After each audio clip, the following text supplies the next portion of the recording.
कहते हैं आप जब तक आपके पिताजी जीवित हैं उस समय आप पिताजी से बात भी नहीं कर रहे हैं, और पिता के मरने के बाद भले आप कितने लोगों को खिलाओगे, भले ही खूब अच्छे से श्राद्ध तर्पण करो, फिर भी आपके पितर आपसे, आपके पितृ प्रसन्न होने वाले नहीं हैं। इसलिए कहते जब तक आपके माँ बाप जीवित हैं अच्छे से सेवा करो। मरने के बाद निष्ठा तो सब दिखाते हैं, मरने के बाद आंसू तो सबके आंखों में आते हैं, लेकिन वो पुत्र का जीवन धिक्कार है जिसने जीवित माँ बाप को रुलाया और मरने के बाद लोगों को बुला करके श्राद्ध में भोजन करवा रहे, वो बेटा का जीवन धिक्कार है। भारत में ऐसे कितने बच्चे हैं जो अपने बूढ़े माँ बाप को घर में जगह नहीं दे पाते, रख नहीं पाते और वृद्धाश्रम पहुंचाते हैं।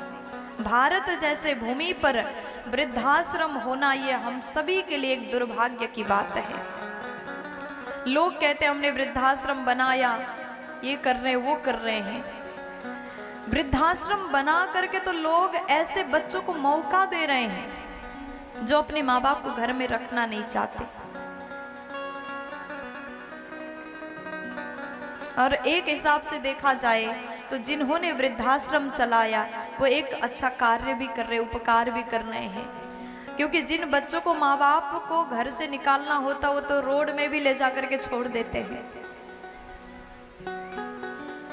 धिक्कार है ऐसे बच्चे जो माँ बाप को जीवित रहते सेवा नहीं करते। राम जी ने, भरत जी ने जब तक पिताजी थे खूब प्रेम दिया, सेवा किया, पिता के आदेश का पालन किया। माँ बाप की सेवा कैसे होता है तो रामचरितमानस के हिसाब से मैं आपको निवेदन करूं तो माँ बाप की सेवा का सबसे सुंदर यदि वर्णन है तो आप माता पिता के वचन का पालन करिए। राम जी ने वही तो किया, वचन का पालन किया। समस्त राजा दशरथ के बच्चों ने वचन का पालन किया, पिता के चरण से निष्ठा किया। वचन का पालन करिए, सेवा करिए, और माँ बाप तब खुश हो जाते जब अपने बच्चे अपनी बात को मानते हैं। आज भरत जी महाराज ने खूब प्रकार से तर्पण श्राद्ध आदि कर्म किया। उसके पश्चात गुरुदेव भगवान भरत जी महाराज राम के वियोग में व्याकुल हो रहे हैं। गुरुदेव ने सभा बिठाया, श्रद्धांजलि सभा, सब कोई आए। राजा दशरथ के जाने के बाद सब शोक में डूबे हुए हैं, पूरा अवधवासी शोक में डूबे हैं। सभा बिठाल करके गुरुदेव ये उपदेश कहते हैं। आज भरत जी ने हाथ जोड़ के गुरुदेव से पूछा, गुरुदेव आप मुझे उपदेश दीजिए। गुरुदेव ने उपदेश दिया, कैसा? आज गुरुदेव बोले कि भरत जी, राम तो पिता के आदेश को मान करके वन चले गए,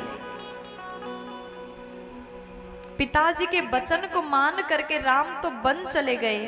अब आप पिताजी के वचन को मान करके राजा बन जाइए, अयोध्या में शासन करिए। माता कौशल्या ने भी कहा, गुरु वशिष्ठ ने भी कहा, सबने कहा। और उसके बाद गुरुदेव बोले कि देखो भरत जी, आप अगर राजा बनेंगे तो कोई भी आपको गलत नहीं बोलेंगे। आप राजा बन जाएंगे तो कोई भी आपके ऊपर उंगली नहीं उठा पाएगा। और भरत, ये अयोध्या के राज सत्ता को संभालना जरूरी है।